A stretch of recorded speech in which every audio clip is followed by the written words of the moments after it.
tout cas, s'il y a une chose je suis sûr, c'est que ma mère, elle m'aime pas. Elle a pris la peine de réfléchir et de volontairement m'appeler Félix Olivier Joseph Louis-Philippe Rochon-Côté.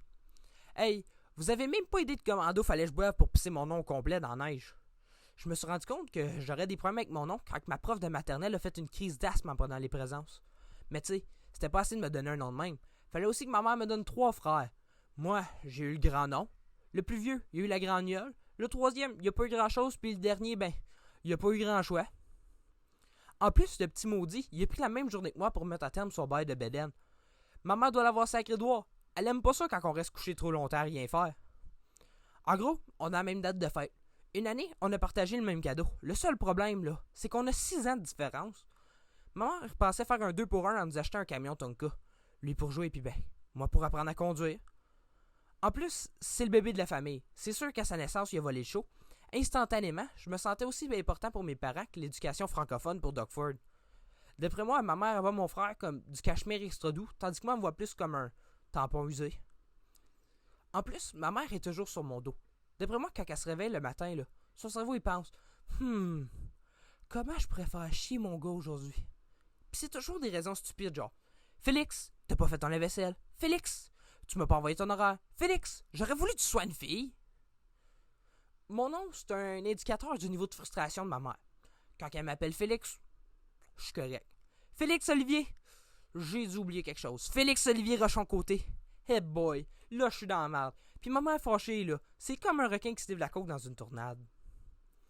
Ma mère a décidé de travailler à mon école. Je vous le dis, c'est comme avoir les services secrets au cul. Elle sait tout ce qui se passe dans ma vie. Tu sais, la scène dans les films où les méchants se retournent, ben c'est ça chaque soir quand j'arrive à la maison. Tiens. Comme on se retrouve? Je t'ai vu voler sa barre granola. Je t'ai vu donner de la misère à ton prof, puis je t'ai vu le fouetter avec ta serviette après la classe de gym dans la douche. Dans la douche? T'étais dans la douche? Pour me sauver de ma mère, je me suis pogné une job au dépanneur. Je me suis vite rendu compte que les clients du dépanneur sont aussi sympathiques qu'une femme qui vient de frapper à la ménopause. C'est pas mêlant. Ma job, c'est scripté. C'est un texte appris. Je réponds des choses exactes à des questions exactes. Genre, bonjour, ça va bien? Ben oui, j'ai failli mon test de maths, je me fais intimider par mon prof, puis j'ai appris que ma mère a toujours voulu que je sois une fille. Vous, ça va bien? Mais ça amène quand même des situations le fun. L'autre fois, il y a un gars qui rentre, puis ben, je commence le script là. Bonjour, ça va bien? Il me répond, ça irait mieux si j'aurais pas oublié la fête de ma femme. J'y ai dit, non, monsieur, il n'y a pas de location de sofa ici. À défaut que ma mère m'aime pas, mon père il l'aime lui, il l'a marié. Puis le mariage, ça fait perdre ben des affaires. Mon père, il a arrêté de chasser, il a arrêté de jouer au hockey, puis il a même arrêté de prendre des décisions. J'ai remarqué que les gens vont toujours trouver une raison pour pas t'aimer. Par exemple, les gens ils m'aiment pas cause ils disent j'ai trop de connaissances inutiles. Mais c'est pas de ma faute à moi si tes connaissances sont plus limitées que la connexion 3G au McDo. Je sais que je suis pas le préféré de mon entourage. Je suis un peu comme le vaccin contre la grippe. Les gens sont contents de l'avoir, mais dans le fin fond, là, ils aimeraient bien mieux avoir celui contre le COVID.